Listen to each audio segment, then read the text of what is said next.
United Nations has designated September 15th of every year as International Democracy Day.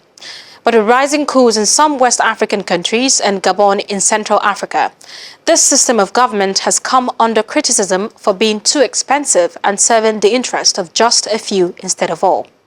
In this story, Just Nigeria's Wale Fekile looks at Nigeria's democracy through the eyes of young people and speaks to experts on what should be done to enhance better service delivery and good governance across the country. Nigeria's return to democracy in 1999 brought hope of a new accountable order. Yet, successive administrations seem to have largely failed. From corruption scandals to security breakdowns, many young Nigerians say they are now disillusioned with the concept of democracy. This year's UN Day for Democracy focuses on empowering the next generation, a timely theme for Africa's largest democracy.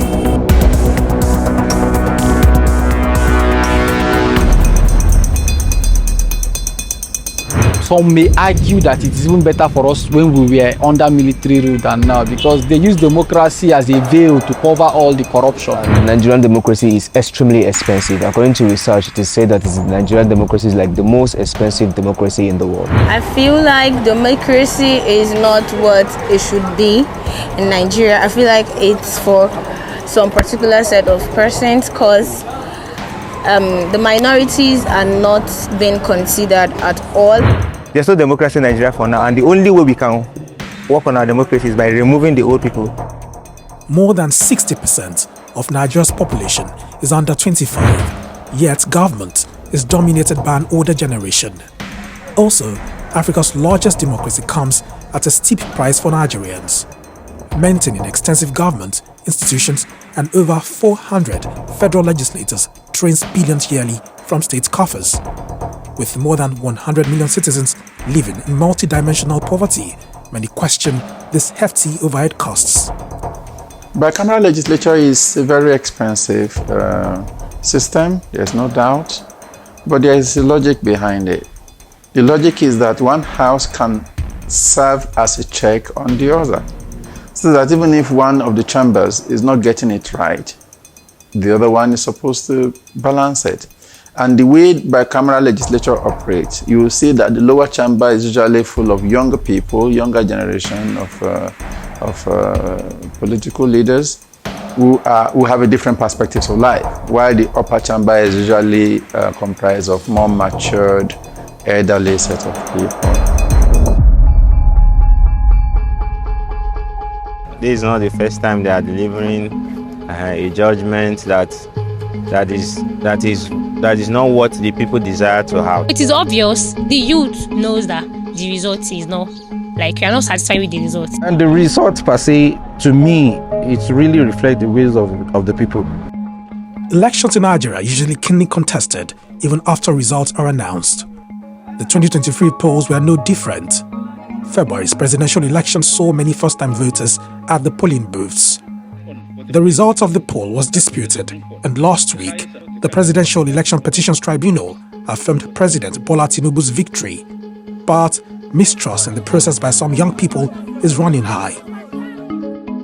First of all, we need to be worried about the fact that every election cycle, we always have to wait for the judiciary to actually decide who have won an election. I think in other climes, one of the things that needed to be done is to ensure that we have proper electoral reforms in place. I'm suggesting people should just go back on their knee and pray to God. If God will intervene on behalf of us, or else we should go back to military regime. I don't think so, because I feel the government and the military officers are aligned. With our diversity in culture and religion, we may not necessarily have a coup in Nigeria. Nigeria's democratic struggles come as military coups make a comeback in parts of the continent, especially West Africa.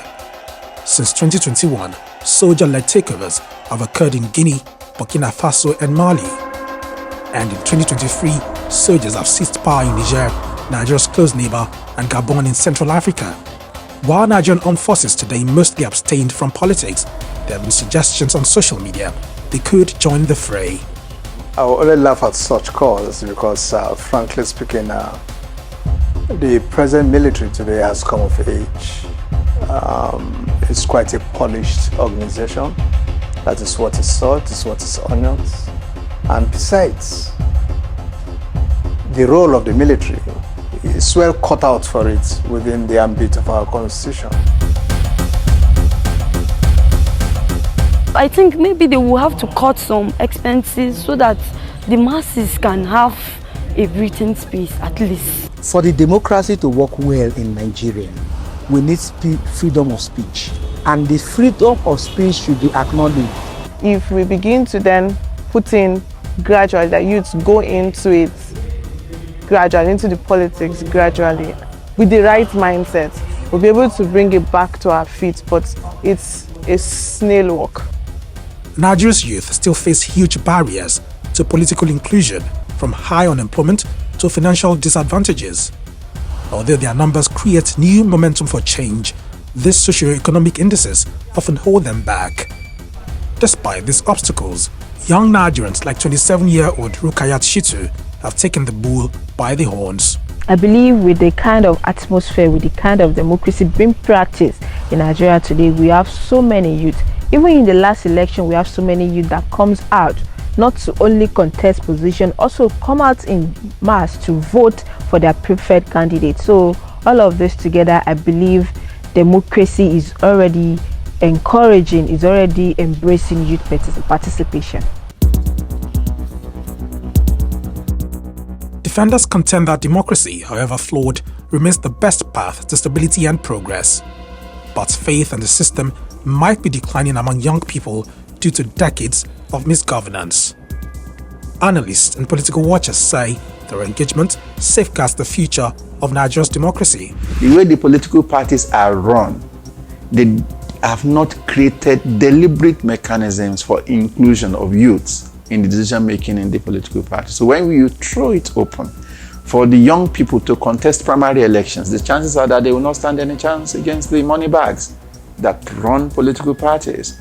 So in its present form, there is need for a lot of work to do. It is not about making mouth only as a young person, because we keep fighting like they are sidelining us. Maybe we have been kept out of some things. I just feel it is about you let the world know that you have something you can also offer. So if they see this in you, it's not only by man, I have this to offer, you just have to show it, put them into action. We should ensure that we have an homegrown constitution.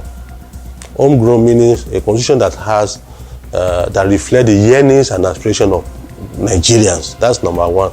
Number two, that constitution should be able to have 4 principles, which is fairness, accountability, responsibility, and transparency.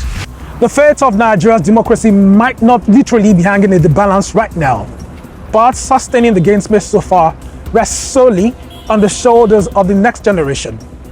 Their energy, inclusion, and enthusiasm are vital to keeping the country's democracy in a digital age. Wale Fakile, Just Nigeria. Well, every nation has got to decide which system of government works best for them. Should Nigeria adopt a different form of government? Let's know what you think on X at Just Nigeria TV. We would like to hear from you.